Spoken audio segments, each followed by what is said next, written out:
I feel like this is such a full circle kind of moment. It's been a year since I've moved to Thailand, and I've deleted the beginning videos of when I did first move here versus now, and I'm really happy that I did. Because, well, I mean, I don't know. I might put them back up just so you guys can see the difference. I feel like the biggest difference right now that anybody could really take is that I chopped my hair off, which is absolutely insane. I don't know, new me. But I feel like it's definitely a full circle moment since it's almost been a year and there's been a lot of changes, but such good changes. And I've just been sitting with myself trying to figure out, well, what do I want to do with my YouTube channel? I already know who I am on TikTok. I'm a dancer, I'm a streamer, pretty solidified in that area. And I feel like TikTok kind of compartmentalizes. Is that the word? I think that's the word. I feel like TikTok kind of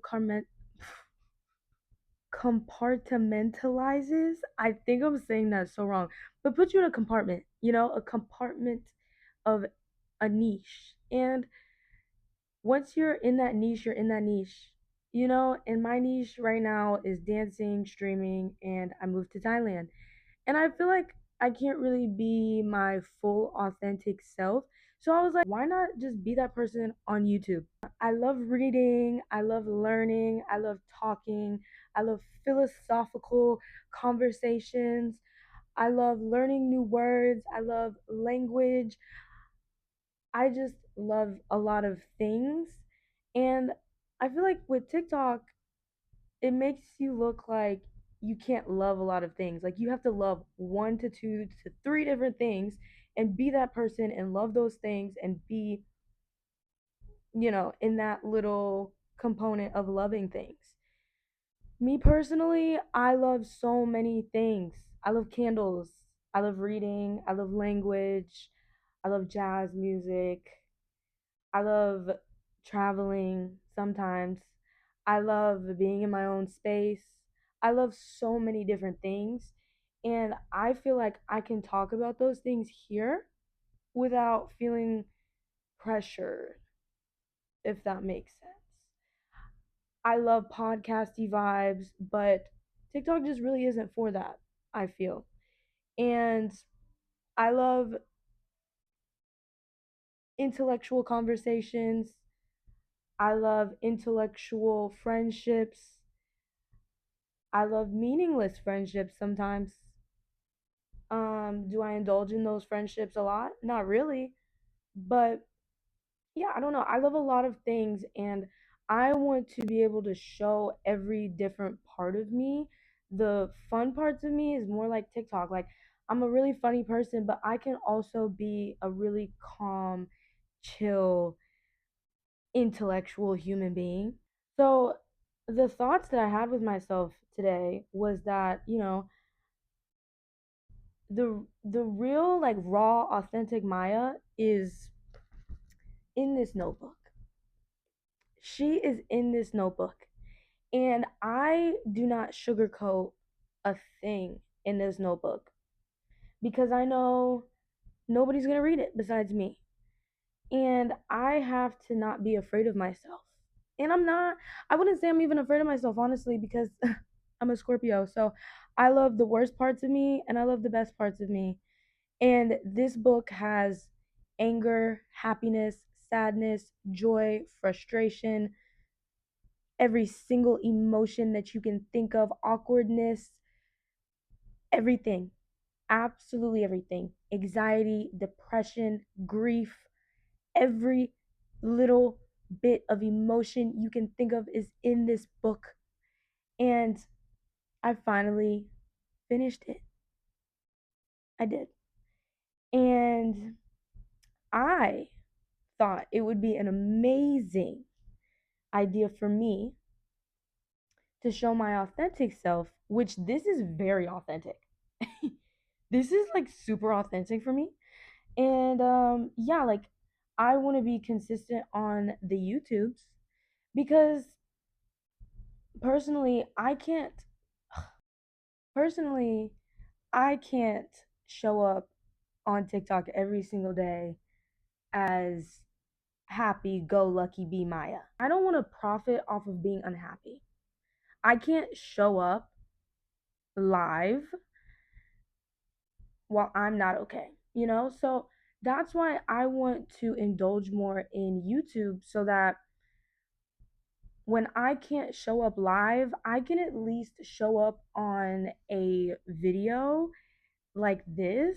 I just want to be able to still show up, but in a different way. And it doesn't have to be live. And I'm not sorry about that. I don't know how some streamers do it. I really don't. I don't know how people can show up every single day live. And I've seen the effects of it. Like some people will stream and they'll cry on stream, be happy on stream, happy on or angry on stream, show every single emotion on stream. But me personally, I like to keep myself composed. I love composure, and that's that. And I like to show myself as a composed person, as a highly emotionally intellectual human being. I know how to approach my emotions and feelings. I know what to do when I'm feeling sad or angry and what not to do. And what not to do is to shove a camera in my face. Like, I can't do that. And I don't want to do that. So I think that approaching YouTube in this way is probably gonna be healthier for me instead of like being like, oh my god, I have to edit a video, I have to sit down and edit this. And like I feel like just being raw and authentic and just talking and just hoping that people want to hear this as well. I just want to be low dopamine entertainment. I want to be the person that you turn on when you're doing the dishes or vacuuming, which you can't hear me, but cleaning, you know, wiping your windows. I don't know. I want to be that entertainment right now for the people. And I want to be a relatable human being to others because I'm just a human, as for the people that are watching this. And being happy all the time isn't human. Being funny all the time isn't human. So back to the original thought as to what I was saying, as to why I want to do this and how I want to do this and approach this is obviously be consistent, but I have to know what consistency is for me in YouTube, which I think it could be like a video once or twice a month, and that's about it. That's literally it. But a girl does not have storage on her phone. Let's be real, okay? So I don't know. I think that a very nice way for me to keep this consistent is for me to once in a blue moon read what's comes out of this journal. You know, the raw, authentic Maya and being your low dopamine content kind of entertainment. That's what I want to be. And I want it to be long form because I can yap all day. I guess I would say that this is highly inspired by Emma Chamberlain because she is a genius at what she does and it's so unintentional. And I love her content. I could take a shower and listen to her podcast all day. And I've never been able to connect with somebody that I don't really know, through a video the way that I have with her. And I think it's just because we're similar in age and she deals with anxiety and she is just raw and says it how it is.